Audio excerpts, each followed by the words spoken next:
Hi, everybody. Welcome back to my YouTube channel. I'm really happy to be reconnecting with you all. It's been a couple of months, and life has been lifing. So I really wanted to make a concerted effort to reconnect with you all. As you can see in the background, I'm here in the tropics. So it is that time of year where I put aside the things I have to do and I focus on rest and rejuvenation. And I hope you're having a similar kind of experience this summer. And also, I hope you guys have been looking at some art. I'm really anxious to hear about the type of art you've been looking at over the last couple of months. I know in the New York City area, there's been some really important exhibitions held at major art institutions in the city, such as the Amy Sherrill show that was at the Whitney Museum of Art and the Rasheed Johnson exhibition at the Guggenheim Museum and Jack Whitten at the Museum of Modern Art. So I hope you all got to see some of those shows. Certainly I wanted to be checking them out as well. And I'm anxious to know what other kinds of shows that you saw and, you know, basically in what ways art has been a part of your summer activities, whether that is, going to exhibitions, going to openings, reading about art, looking at art in whatever fashion you can do that, collecting art, writing about art, etc. Here's a book that I recently picked up because I was going on this trip and I'm like, oh my God, I purchased this book so long ago and I just haven't made time to read it. And I'm on like maybe the second half of the second chapter or something like that. And it's really good. It's a really, really good read that I encourage everyone to pick up a copy of this book. And I'll put a link in the description. But one of the reasons why, first of all, the reason how I came across this title was from Mariah Elise, and she's got this really great YouTube channel called Dear Glory, and she talks about the art world, right? Working with auctions, what artists need to do to organize and position themselves in the market. She talks about, working with dealers, collecting art, all of those things, the collective perspective, the artist perspective, the art advisor aspect of the art world work.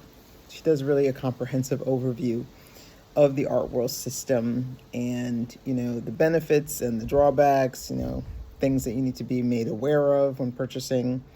And she does deep dives into the work of particular artists themselves, which is really very helpful, to have that kind of cross-pollination perspective around the art world. So big props up to Mariah Elise and her work. So this is my current read, and Magnus Resch is, an influential writer and thinker in the art market space. And, I just wanted to hear more about his perspective. I really didn't know much about him before picking up this title on Mariah's recommendation. But I was, so far I'm pleasantly surprised. This is a guy who has his PhD in economics, focusing on the art market. And he focuses on the market from an international perspective. He really, really emphasizes the international context of the market, which I truly appreciate, because that's certainly a personal and professional standpoint that I have as well. So it's great to get that affirmation, right, out there. And, when I'm reading a text like How to Collect Art and, similar titles, I am always interested in where art appraisers fit into the narrative, if we are even mentioned, in the narrative, and how are we mentioned, how are we viewed, and stuff like that. So, I'm just into 2.5 of of the chapters, and I so far don't recall seeing the word appraiser come up, but I'm sure it'll come up in another chapter later on. And I'm curious to see how he integrates that work in the conversation. That's very important, to be recognized in the market, and the role that art appraisers play. So, speaking of the market and the role of art appraisers, and the various institutions, and that's what I'm reading in this book too, the various kinds of institutions that play a significant role in how the market develops and sustains itself. I earlier had mentioned about those exhibitions at these top name museums, and he does talk about, the kind of the alpha galleries and the alpha institutions and the alpha artists. And, all those institutions I just mentioned are alpha, museums, right? The Whitney Museum, the Museum of Modern Art, the Guggenheim, and, relatedly, the galleries, right? The key galleries, the Gagosian, Werner, Hauser and Wirth, and others of that level. That is really where you see investments made, right? Well-positioned, I should say, investments that are well-positioned to grow, right? When you have artists who are exhibiting at those kinds of institutions, and artists who are represented by those kinds of institutions. So, that conversation comes up when you're talking about art as an investment in particular, which is, a conversation I'm very interested in and hoping to advance with you all. So I think about, how does one make moves to position oneself to gain works by top tier artists represented by alpha galleries exhibiting at alpha institutions. What are smart ways to make that happen? So over the last couple of months, my work, well, besides everything happening in my personal life, all positive stuff, but growing pains with the kiddos. My current work in appraisal has really been fantastic these last couple of months. I'm working with private collectors. I'm working with public higher ed institutions and their collections, working with art advisors and artists, and those areas of interest are, it's always about insurance coverage is one of the, the top three issues. And, people are asking around estate planning concerns, particularly from an artist perspective. What's the value of their work, and, how do they prepare for that next phase if they want to turn over their artworks, organize their archives, and how their family members are going to deal with that, what kind of guidelines and instructions they need to have in place to do that. So I've been doing that kind of work, and I've also been helping people who want to sell work. Actually, people who want to purchase some work.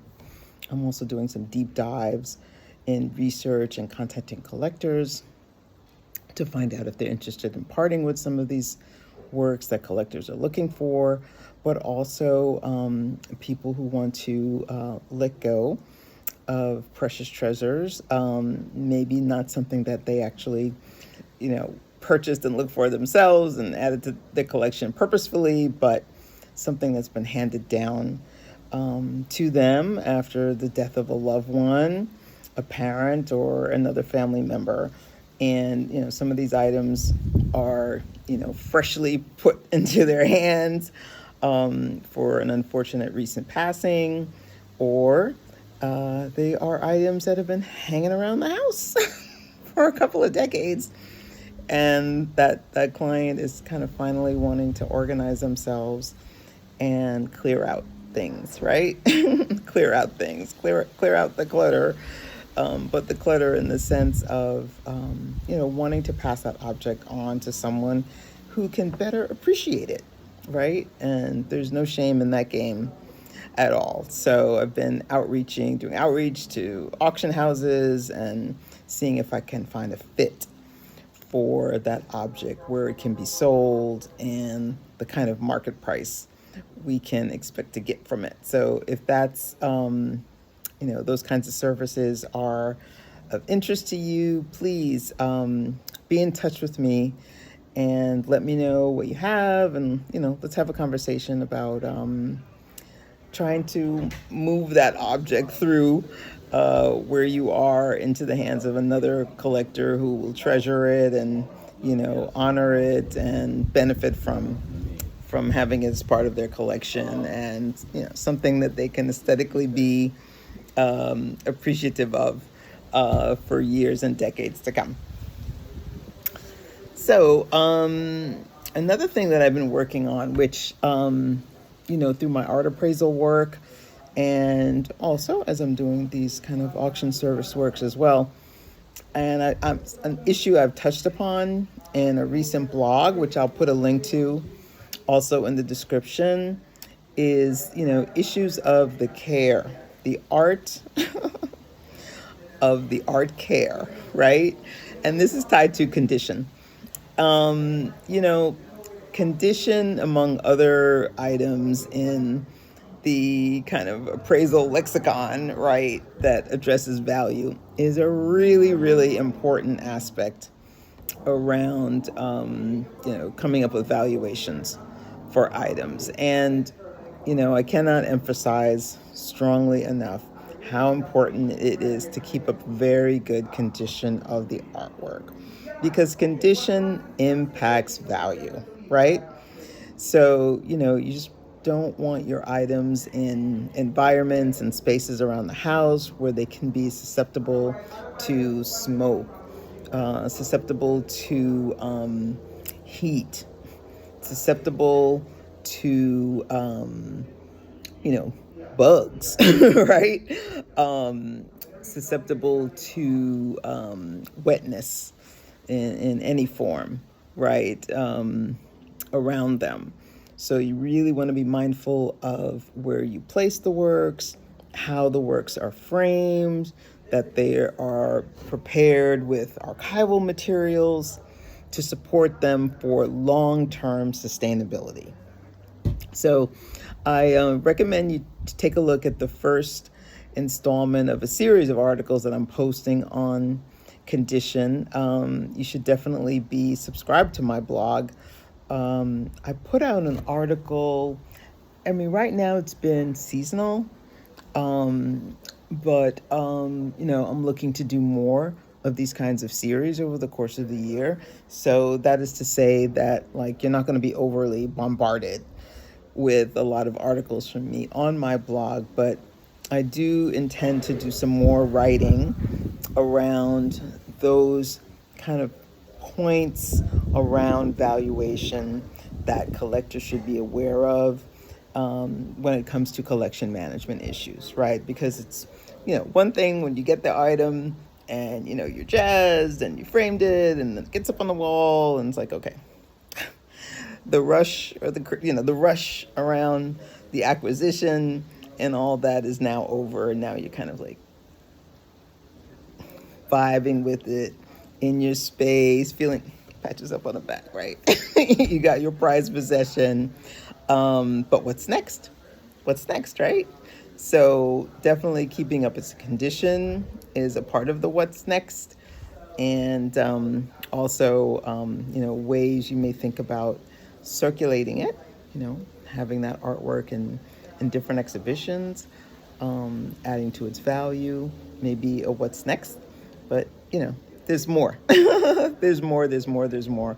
So we want to be touching upon that so that when we're building a collection, we're building it for, maximum valuation, maximum potential for its growth as an asset, as well as, keeping that condition up to par as to where you can be enjoying its aesthetic value that gives you so much pleasure, right? Because it's in a really excellent shape, and the brights are there, and all of that. So I can certainly help you with that.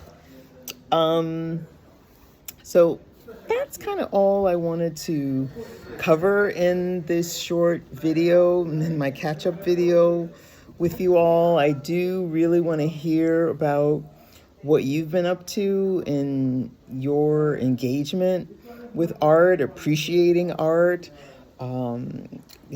collecting art, looking at art, getting rid of some art. I know some people are traveling outside of the country to live, and they do have questions about downsizing, decluttering, and selling their precious art objects. I know that's an important conversation happening now. I want to hear about your concerns about that, or you're moving from one coast to another. Also, how are you getting rid of your art? What would be helpful to you to make that happen in a more make it a more pleasant experience, and prepare you for that. So drop your comments down below, and pose any questions you have. I'll certainly look at every comment and respond. And here's to you looking at more art the rest of this summer, and enjoying the last weeks of the beauty of this season. I hope you're in a good place, in a good space, mind, body, and spirit. And I'll see you again the next video. Cheers.